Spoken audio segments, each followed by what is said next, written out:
Welcome back to AIPLP, the podcast that, we like to take deep dives into these fascinating stories where you see arts and politics and pop culture kind of all crashing into each other.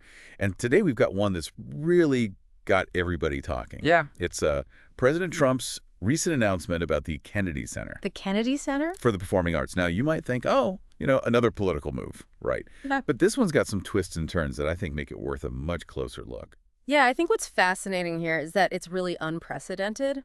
In the Kennedy Center's history, I mean, we're not just talking about a president appointing a few board members like presidents do, right? Yeah. Trump has actually announced on Truth Social, no less, Oh, wow. that he wants to completely restructure the board, remove everybody, even the current chairman, David Rubenstein. Wow. And the kicker, he's going to install himself as the new chairman. Okay. Wow. Now, if you've been following President Trump at all, you know he doesn't really shy away from these big, bold moves. But this one has people kind of scratching their heads, and I think for a couple reasons. First of all, Rubenstein, the current chairman, is a known ally of President Biden. So a lot of people are seeing this as a politically motivated play by Trump. Yeah. It's kind of like, oh, you supported my opponent? Well, now I'm going to get back at you. Right. It's this personal retribution thing that I think makes it feel very different than, say, just a president appointing people who, are aligned with their policy vision or something. There's another layer here, too, though, I think that ties into something we've been seeing a lot of lately, and that's the culture wars. The culture war, yeah. Now, if you're not totally familiar with that term, it basically refers to this sort of ongoing clash between different values and beliefs. And we see it playing out all the time, right? In the media, Yeah. around our institutions. Yeah, for sure. Think about, debates over LGBTQ representation, traditional versus modern art forms, that kind of thing. Exactly. And Trump has been extremely vocal in these debates, positioning himself as a defender of quote unquote traditional values. He's even specifically criticized the Kennedy Center for hosting drag shows, saying, that they're targeting our youth. So, this move to kind of reshape the board, it could be part of a larger strategy to exert more influence over cultural institutions to kind of push them in a more conservative direction. If you like what we're doing, make sure to like and subscribe. Now, I think it's really important to note that the Kennedy Center isn't just some small local theater company or something. I mean, we're talking about a national institution. It was created by Congress. It's partially funded by the government. It's a symbol of American arts and culture. So for a president to be asserting this level of control, it raises some pretty big questions about the limits of executive power. Yeah, you really have to think about it. I mean, the Kennedy Center, they're in the middle of searching for a new president to replace Deborah Rutter, who's stepping down. They've got ongoing projects, fundraising efforts, all this stuff. Trump's move could, really throw a wrench into all of it and disrupt the center's operations in a really major way. Oh, absolutely.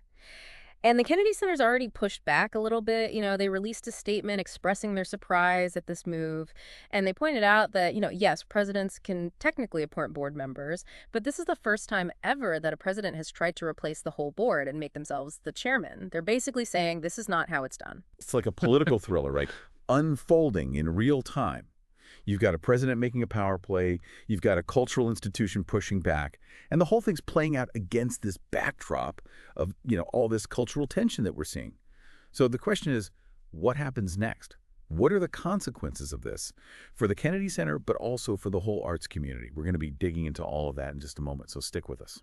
It's interesting, though, right? Because Trump, he's not walking into a completely unfamiliar situation. He's already appointed people to the Kennedy Center board, like during his previous term. People like Lee Greenwood, Paolo Zampoli, even Attorney General Pamela Bondi. So he's got some allies already, on the inside, so to speak. That's a really good point. And it does make you think that this isn't just, a spur of the moment kind of thing. It seems a lot more like, a calculated strategy to exert even more control over the institution. Exactly. And that really raises the question of what are his intentions, right? Is he just trying to make sure that the Kennedy Center reflects his values? Or is there something more going on? I mean, some people are worried about potential conflicts of interest, especially if he's in a position to influence funding decisions, programming choices. Oh, for sure. Those are definitely valid concerns. And I think it kind of speaks to this broader issue of politicization of the arts. If a president can basically handpick the leadership of a major cultural institution like this, it's easy to see how that could lead to artistic decisions being made based on politics rather than artistic merit, right? Right. And that could really have, a chilling effect on creativity, on free expression. It makes you wonder how artists themselves are feeling about all of this. The Kennedy Center is a pretty big deal in the arts world. It's a place where, careers are made, where these groundbreaking works are premiered. If artists start to feel like they need to censor themselves, avoid certain topics to avoid upsetting, the powers that be, I mean, that could really stifle the whole artistic process.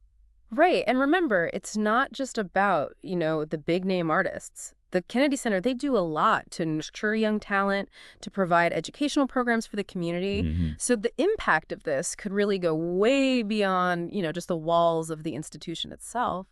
It's really fascinating to think about all the different layers that are at play here, right? I mean, you've got the political maneuvering, the personal rivalries, the cultural clashes, and then this underlying question of what does it all mean for the future of the arts in America?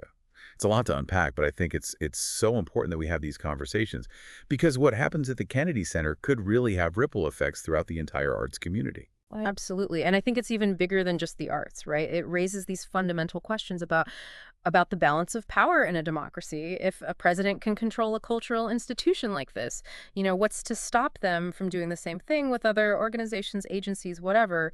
It's a potentially very dangerous precedent. This is deep stuff, folks, and we're just scratching the surface.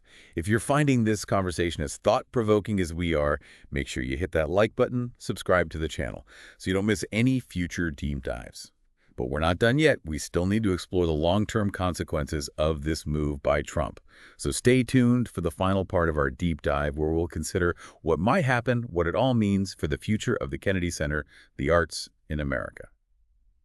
Okay, so we've heard the situation, right? President Trump, the Kennedy Center, what happens next? What are the possible outcomes here with this power struggle? Well, I mean, one possibility is that the Kennedy Center and its supporters, they could mount some kind of legal challenge, arguing that what Trump's doing, it exceeds his authority, or maybe that it violates the Center's charter or something. I mean, this could get really messy. We could end up with a Supreme Court battle, right?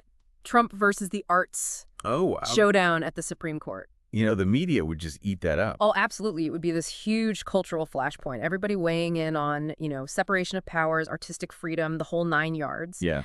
And depending on how the court rules, it could really change the relationship between the government and these cultural institutions going forward. It could set a precedent, for how much control a president actually has over these organizations. That's a really good point.